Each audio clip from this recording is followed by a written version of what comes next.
Welcome back to Good Morning Kenya. Before we talk matters Health Tuesday, I want us to cross over to the EDGE convention where the Connect Africa Summit is happening, and today is the opening ceremony where the Deputy President Kithure Kindiki is expected to go and officiate the opening. Our reporter Ray Manyara is on the ground, and if Ray, you can hear me, what's the latest from that summit? Okay, I'm informed that we shall be getting back to that later on. Now, let's get to matters health. Today, I want us to talk about matters to do with diabetes. You know, the silent signs that you may ignore, because when you look at diabetes, managing sugar levels is more complex than it appears, and I think it transcends just changing your diet. So we want to explore that with none other than Dr. Caroline Mithi, who is a consultant physician and endocrinologist at Kenyatta University Teaching, Referral and Research Hospital. Karibu sana. Thank you, Mike. How are you doing? I'm good. Thanks for having me. Karibu sana. You know, it's one thing to have visible signs, and it's another to have something that you are not even detecting. Yeah. So when you look at what we are dealing with, and one of the things that maybe contributes to these things is lack of even awareness on the signs that we are talking about. Yeah. So where do we start when it comes to these signs that I may ignore, someone may ignore? What is there to look out for? Right, so it will warrant us to start with the definition of what diabetes is. Yes. And diabetes mellitus is basically a state of chronic high sugars in the body where you have a lot of high sugar. So it is a hidden disease and you have to actively look out for. And some of the subtle signs is you're excessively thirsty, what we call polydipsia, you're just taking water. You pee a lot, that is passing urine, what you call polyuria. You're hungry, polyphagia, you're just fatigued, whether you sleep 8 hours, you're waking up very fatigued. Some people may start wetting the bed at night, what we call nocturia, or waking up multiple times to actually go to the bathroom. And so it's something out of your ordinary. Some people may have blurry vision or tingling sensation on their hands. So it's not a direct case where you'd say I have diabetes. So it's these subtle signs of, oh, I'm peeing a lot, I'm eating a lot, I'm hungry. Some people will lose weight, especially for the type 1 diabetes patients, and some people will just gain weight for the type 2 diabetes patients. So you actively have to look at the signs, especially if you have a family history of diabetes. Yes, and that's the signs differ from one person to the next. Yes, they do. We'll get back to that. Let us cross over to the EDGE convention where the Connect Africa Summit is happening, and our reporter Ray Manyara is on the ground. Ray, if you can hear me, what's the latest from that side?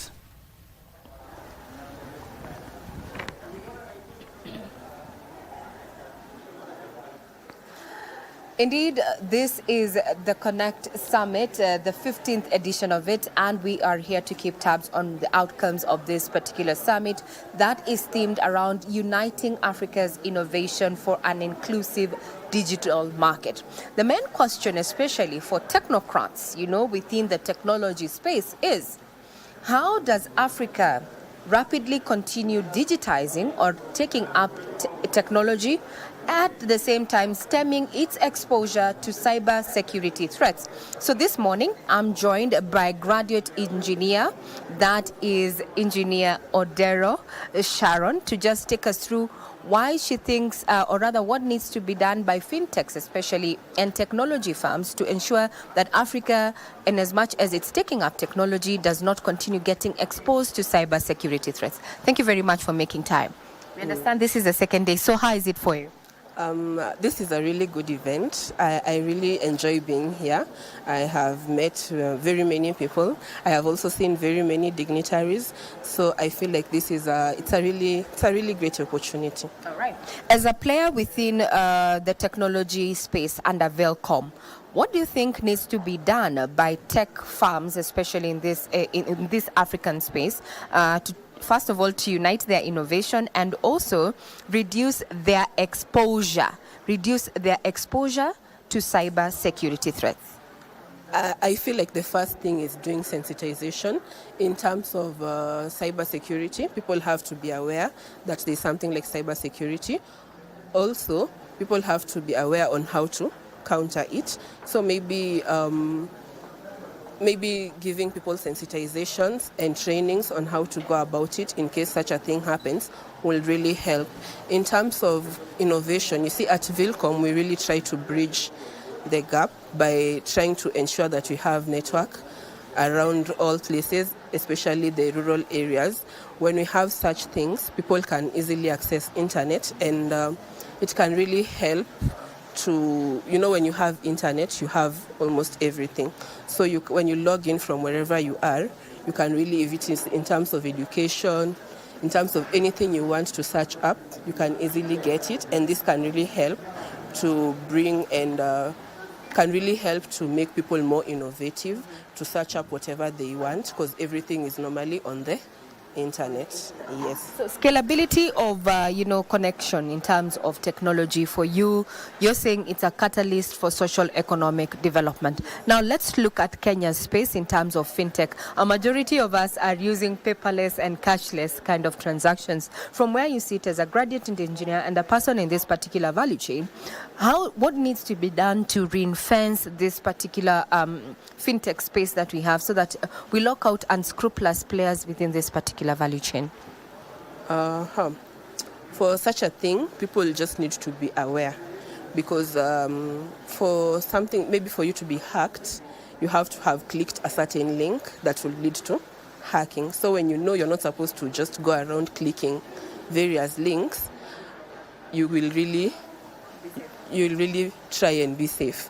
In terms of Wi-Fi, we're not supposed to just use public Wi-Fi, because when you use public Wi-Fi on things like accessing your bank accounts or your Safaricom app, it can easily be hacked, and people can get to see your transactions, and that is from the space where you can easily be prone to cyber crime and cyber security. So people just need to be aware, and people need to be safe, to start by ensuring their safety before they can start ensuring safety for other people.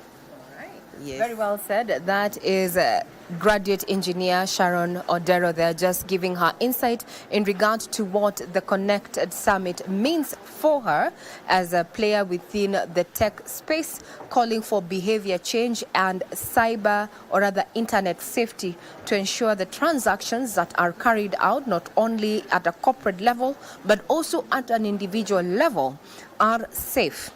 Africa is here in Nairobi as Kenya continues to position herself as the greatest digital hub within sub-Saharan Africa.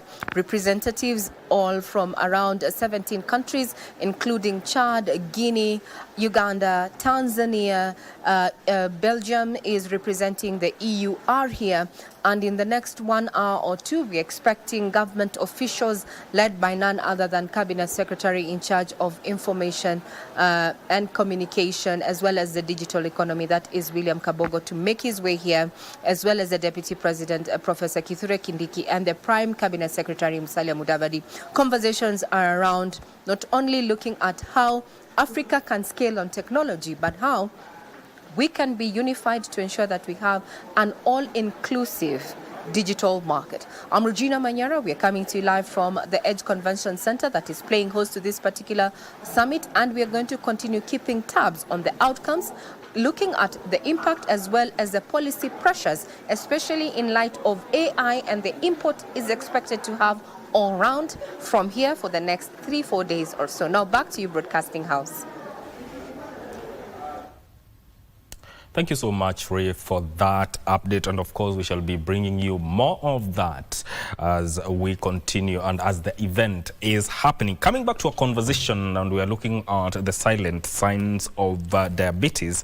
And we have highlighted several of them, including frequent urination, persistent thirst, and also matters to do with unexplained weight loss or weight gain. But then, Daktari, when you look at these symptoms, why do people normalize them? What are they mistaken for in everyday life? So many people miss them because they are taken as normal. So, oh, I'm thirsty, the sun is, you know, too much, so let me take some more water. But even if you take that much water, you won't be quenched. And so you find people even craving sodas because then they want sugar in their body. The other thing is because it happens more in the older population, especially type 2 diabetes mellitus, people are known to pass urine quite often. Okay, one, because either you have, you know, prostate enlargement or you have weak muscles, and so you pass urine more. And so instead of thinking that this may be diabetes, you actually think, oh, it's old age. And so if you lose weight and explain, people are happy because people want to lose weight, but in essence it just could be that it is diabetes. So it's a very silent disease until it actually presents with complications, you know, where now your leg is what you call gangrenous, going into amputation. Then that's when you realize, oh my gosh, this has actually gone on for long. So I think the take home is it is a silent disease. You actually have to be screened and tested for it. We'll come to screening, but then again, are there groups where these signs are even easier to miss? Because we are talking about young adults, we are talking about pregnant ladies, and also people who don't fit what you'd call a certain lifestyle, so to speak. Which demographic are these signs easier to miss? So the two types. So type 1 diabetes happens mostly in the younger population, and usually say less than 14 years old. And so these patients go very much undiagnosed because the child is just sickly, is just tired, is just losing weight, they're not feeding. And so you assume, oh, it's just part of childhood, but in essence, they actually now present into hospital when they're very sick. So that's one category. The other category is actually the older people. Yeah, and also now there is what we call the latent autoimmune diabetes of the adult, meaning these young patients, 20-year-olds, 30-year-olds, who are now being diagnosed with diabetes. So before we used to say diabetes is a disease of the old, but now we are seeing even younger people in their 30s who are actually being diagnosed with diabetes. And so, and it's something that people need to look out for. For sure. And at what point do these signs now, the silent signs we are talking about, when do they become dangerous? And what are the red flags that should never be ignored? Right. So diabetes affects organs, and that is our feared complication. And it affects organs like the brain and can lead you to getting a stroke. It can cause a heart attack when it affects the heart. It can cause kidney failure, leading you to dialysis and transplant when it affects the kidneys. And it can also affect the nerves in the legs, leading you to getting amputations. So those are the feared complications. And also we have what we call microvascular complications, meaning very silent disease, like the eyes. You're having visual blurriness that then can lead to blindness. You're having numbness. You're having even sexual dysfunction in males, but also now we're seeing that in women. And so we have the big effects where you can see like the stroke, the heart attack, the amputation, but we also have the very silent diseases or complications, like you lose your eyesight over time, you get kidney failure over time. And so to say that it is here and it's more common than we actually ought to think. Yeah. We shall talk about awareness, but I want us to look at screening and early detection, because if the body whispers, you have to listen. You have to listen. So when you look at screening, when should routine diabetes screening be enough? When should it begin? And who should be prioritized? Okay. So if you've had a family history of diabetes, meaning someone in your family has diabetes, then screening should happen from age 35 and 40. And that means that you just go in and have either a fasting blood sugar check or a random blood sugar check or an average check of the sugar. If you have had diabetes in pregnancy, meaning you've had what you call gestational diabetes, then you're at a 30% risk of developing diabetes later on in adulthood. And so you have to do annual screening for these. Also sedentary lifestyle, because you're not exercising, you're a bit overweight, you're smoking, alcohol. So ideally, if you're above 35, you should have at least an annual screen, but definitely at 40, then you should be screened for diabetes. And here we're talking about type 2 diabetes that happens in the adulthood. Oh, okay. Right. Type 2 diabetes. And for someone who feels completely fine, haumwi na mahali, they think they are 100% fine.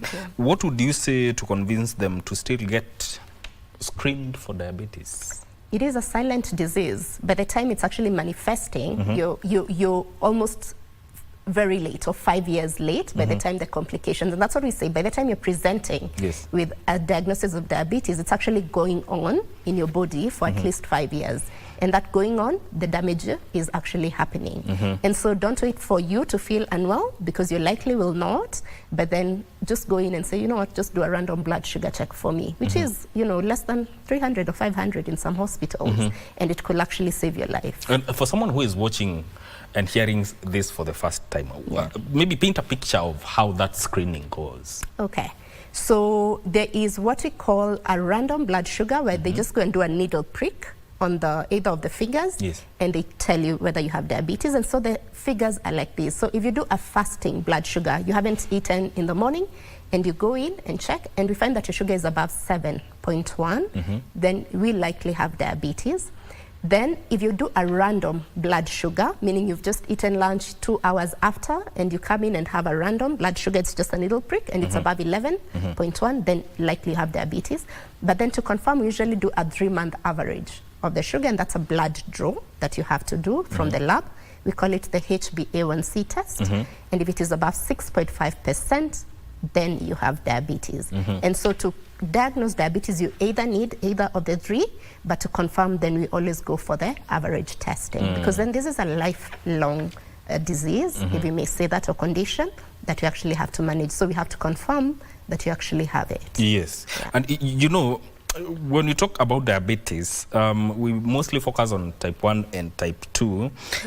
Are there emerging and overlooked types that people may not be aware about? And could you walk us through them and how they present, how each presents? Right. So the common ones, like you've said, type 1 for the children. And this is because the pancreas is not producing insulin. There was a bit of destruction that happened, and the insulin cells were killed. And so these patients need insulin for life. That's the children and the type 1. Yes. And then we have the type 2, which is about 40 years typically. We also have gestational diabetes. This is diabetes that occurs in pregnancy, especially after 20 to 24 weeks. And you develop diabetes because of what you call insulin resistance, mainly from the pancreas that happens, and from the placenta. We also have other monogenic types, meaning in-between types. So we have LADA, or latent autoimmune diabetes of the adult. This is diabetes that occurs in these younger 20, 30-year-olds mostly, and this is because of some genetic abnormalities that happen. And with that, we also have what we call monogenic forms of diabetes. And so you'll hear someone say MODY, or monogenic forms, just because of a genetic variant. So as much as we know the two, the type 1 and type 2, there's also this in-between diabetes that we actively now look at, especially if you come in these age groups. So it almost behaves like a type 1, but phenotypically, or what people see, you're also a type 2. So it's almost like a mix. But now we've identified that it is this in-between. There's also another type of diabetes called lean diabetes. We have ascertained that patients with type 2 diabetes mostly have overweight and obesity, but then now we're seeing even leaner patients who do not have overweight or obesity developing diabetes, and so we're calling that now the lean form of diabetes. And so when you go to the hospital and you're told you have diabetes, the first question you should ask is, which type of diabetes do I have? Because that's important to know. Let's not assume that everyone is lifestyle diabetes. It may not. And when you look at gestational diabetes, are there screening guidelines that should be followed that people need to know about? Right. So any pregnant mother should have a screening test from week 20 to 24. And this screening test is something called OGTT, or oral glucose tolerance test, where you go in to the hospital, you fasted for at least 8 hours, and you're given a load of glucose to take, and then we check your sugars at the 0 hours, at 1 hour, and at 2 hours. And so if we find any of the parameter is high, then we should diagnose you with gestational diabetes. Risk factors for this: one, like I said, if you've had a family history of gestational diabetes or previous pregnancies diagnosed, If you have overweight or obesity, or if you've had a history of a big baby delivered before, then you're at risk, or anyone in your family with a history of diabetes, then you may be at risk for getting gestational diabetes. Yeah. So it is now being rolled out in the Kenyan population that all mothers at 20 to 24 weeks should have this screening test for gestational diabetes, because then we tend to miss it and it brings complications later. Yeah. You know, malnutrition is one of the contributors to diabetes. It's a predisposing fact or predisposing factor. What is happening biologically at this point, and why does it remain hidden for so long? Yeah, so it's important that you've mentioned malnutrition, because now we're defining malnutrition as both undernutrition and overnutrition. Oh. Yeah, so undernutrition is where you're actually, not eating, or what we talk malnourished people. But now we are seeing under malnutrition is more of the overweight and obesity. And this is because you get a lot of fat tissue deposition, or what you call adipose tissue deposition around your abdomen. And that leads to insulin resistance. So your pancreas is producing insulin, but it's not working because it gets a layer of fat around that. And so you get insulin resistance. And that's what now happens with type 2 diabetes, where you have obesity, overweight, and then you're predisposed to getting these diabetes because of insulin resistance. Yeah. Yes. And you know, I was reading somewhere in Kenya, we have over 800,000 cases of adults dealing with matters to do with diabetes. And sometimes even experts believe the numbers could be higher, especially because we are talking about quiet signs and also matters to do with early detection. There's some gaps there. What do you think is driving this invisibility in terms of the numbers that we are talking about? Yes, and that's a true observation, because we say as much as 5% of our population has diabetes, half of them are undiagnosed, because it's a silent disease. And I think that's one of the factors, that it's silent, or people are not taking note of any small symptoms. Yes. And so that is one factor as to why we have that undiagnosis. And also, people tend to go to hospital. It's a health-seeking behavior. People tend to go to hospital when they're really unwell, when you've gotten a stroke and you have weakness, or when you have chest pain and you can't breathe, or when now your leg, you're almost amputation. That's when people are going to hospital. And that's why now, as a society, we are saying, how can we integrate this early screening? Can we use our, community health promoters? Can they go around with a glucometer to just test everyone in the household who's above 40 years for a random blood sugar diabetes check? And if found to be high with the values that we mentioned, then take them to the nearest hospital, so that then we have to go to the grassroots. We can't wait for them in the hospital, because most of the undiagnosed patients come to hospital when it's too late, when you're already having complications. And we usually have a 5-year window to get that. And from where you stand, is it a data problem, diagnosis problem, access problem, or behavioral problem? What are you dealing with? I think all. There's an aspect of either.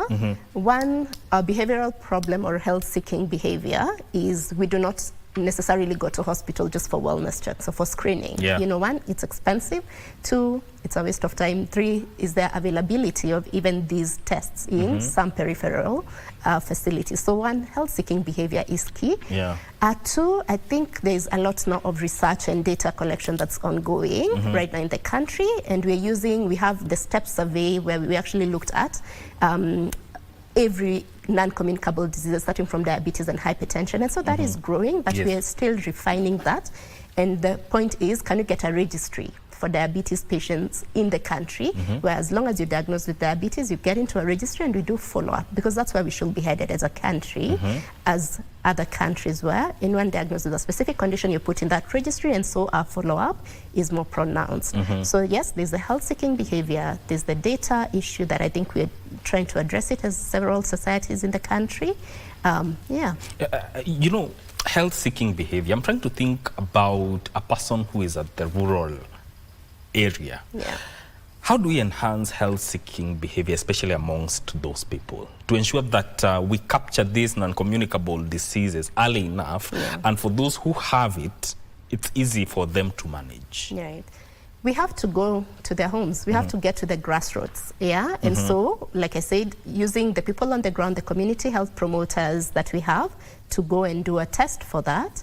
Two, equipping our hospitals, even the most basic dispensaries or clinics, with that, with the capability, and just, you know, putting them, nurses, clinicians there to be able to run a glucose test, because it shouldn't be something expensive. So we need, and now this awareness, you know, this talk that we're having to say diabetes is hidden, please go and have a diabetes check at least once in the year. It may literally be the thing that saves your life. At least once a year? At least once a year. Because, you know, as you put it, these signs, yes, these signs are there, silent signs. Yeah. There's no point of detecting them. By the time you're seeing now it's manifesting, yes. It's too late. Yes.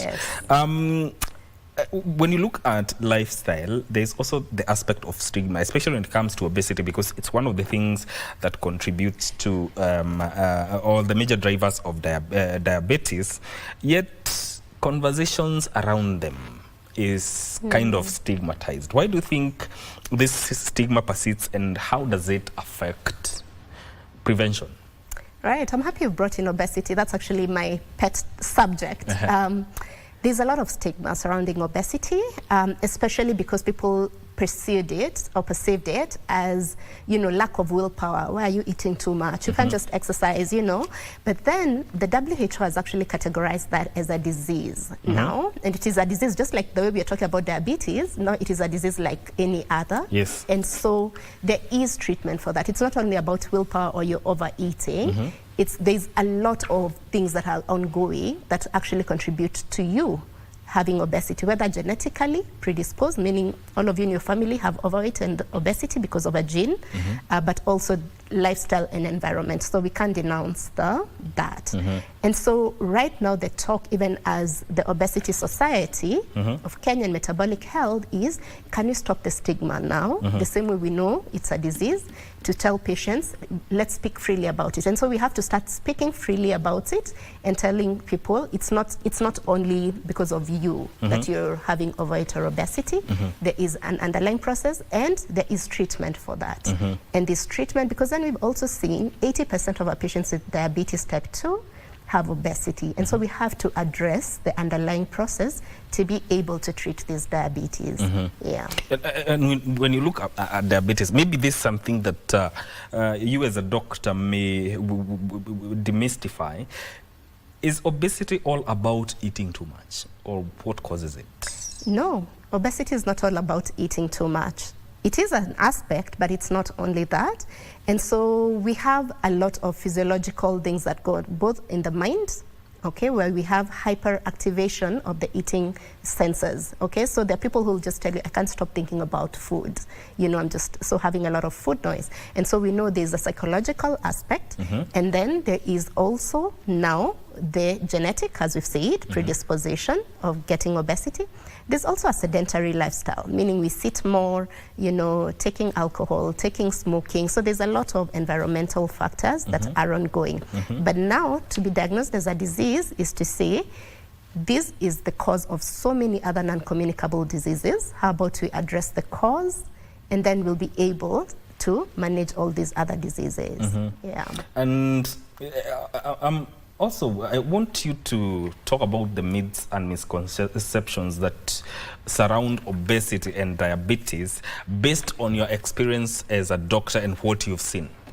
Yes, so the myths, one of it is it's a lack of willpower. That's why we're gaining weight. So that's one of the greatest myths. It is not. It is a disease. We need treatment for that. The other myth is that get up and move, the weight will go, you know, or get up and move, the diabetes will go. So it's not only lifestyle. So there has to be now almost interventions for both. And we usually say the four-pronged approach. So there is, yes, nutrition, which we call now medical nutrition therapy. So there's a specific you send to the nutritionist, or you come to us and we give you a meal plan. And here we are targeting a low-carb diet, so low carbohydrate, low sugar, low starch, and more protein and vegetables, okay? And then exercise. Can you do at least 150 minutes a week? So that means, can you do at least 30 minutes every day of whatever form of exercise you can do? And then now we talk about behavioral modification. So how's your mental health? How's your sleep? Because then we've also found these are contributors to obesity. And then now medical therapy. So there is now medication, definitely for diabetes, but now there's also treatment for obesity.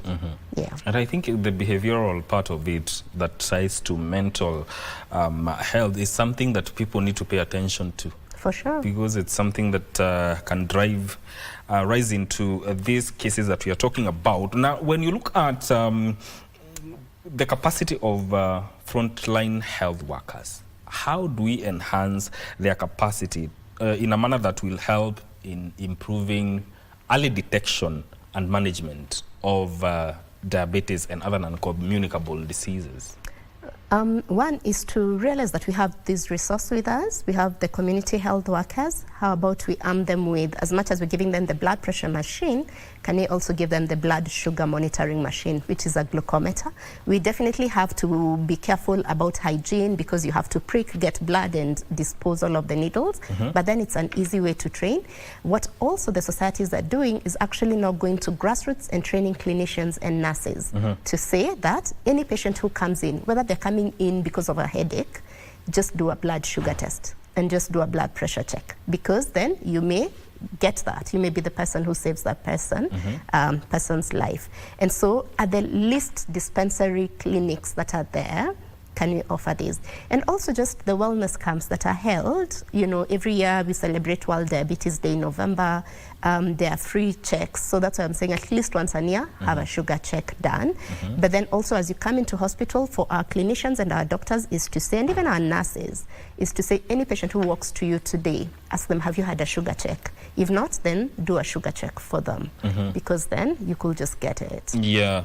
And how do we create that social and physical environment that support healthier living? Because I'm also thinking about the communities or the people who are living in low-income areas. Yeah. How do we create those social and physical environments that support healthier living? Yeah. So it's multifactorial and multi-agencies. So just starting from the home environment is, what are we serving our children? What are we serving at home? And we find that our diets are very high in starch and carbohydrate, because likely that's the easier thing. So it's to say, one, can we cut off sugar? Can we cut off carbohydrates and starch that we're feeding our home? And then two is having schools around, if these children go to school, that having, you know, physical exercise, the PEs, that, but also can we create parks and safe zones and safe areas where people can go and actually work out and play, our children? Can we not, can we have play areas where children can go and play football, but also can we have safe spaces like parks where we can actually go and walk? Can we improve the security? Because then we to tell people go exercise, but really they're not able to go anywhere, then we are limiting that. So as much as, yes, we can do something at home, but what is, you know, the population doing at a societal level, at a ministry level, at a government level to provide these? But I like the conversation now that's going on, which is the same as in other countries of, can we increase taxes on, you know, the soft beverages, and can we increase that on tobacco, on alcohol? Because then these are the contributors also of diabetes. And then can we offer, you know, subsidies on things that really matter in terms of eating well, more vegetables, more proteins, how's available for that? So it's a conversation that has to be held across multiple platforms and not just at an individual level. We have to look also at a societal level. You know, I'm thinking about awareness and, you know, and the stigma that feeds into this, which is a much bigger issue. And then when you look at stigma, it leads to silence. Where are the biggest awareness gaps when it comes to these early signs, and how do we close them?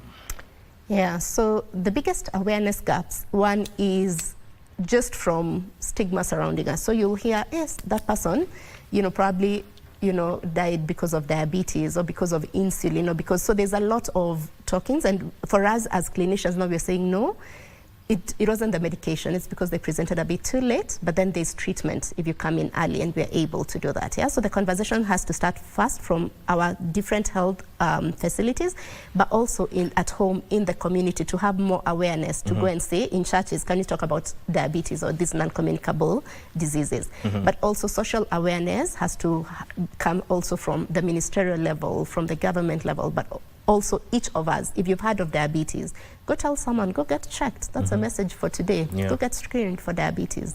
Yeah. For anyone who wants to change a diet, Yeah.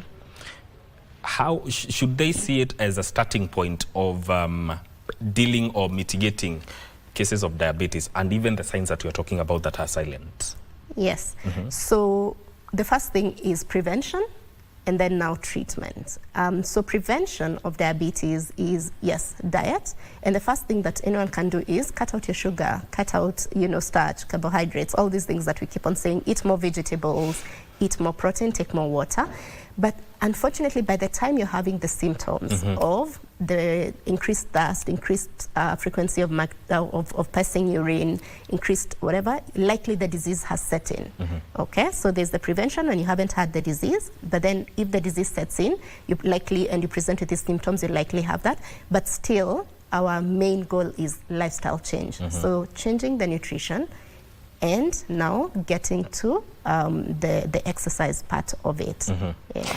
As we close, I want you to talk to someone who is watching you right now. What is your message? And what is that one silent sign that you need to tell them to look out for? And seriously start looking out for it today so that they can identify what's going on. Yeah. Yes. So the first sign is it's silent. I mean, just not be a sign. Yeah. Okay, so you actually have to look. The other, if you're excessively thirsty, you're craving sugary things, you're passing urine a lot, especially at night. And then you have sexual dysfunction, especially in males, because people don't talk much about this, but this could be one sign of that. Then you likely have diabetes, and you need to be checked for diabetes, because then it can save your life. Yes, asante sana daktari. Thank you very much, Thank you Mike. for making time to talk about this issue. This is where this conversation ends, and the entire Good Morning Kenya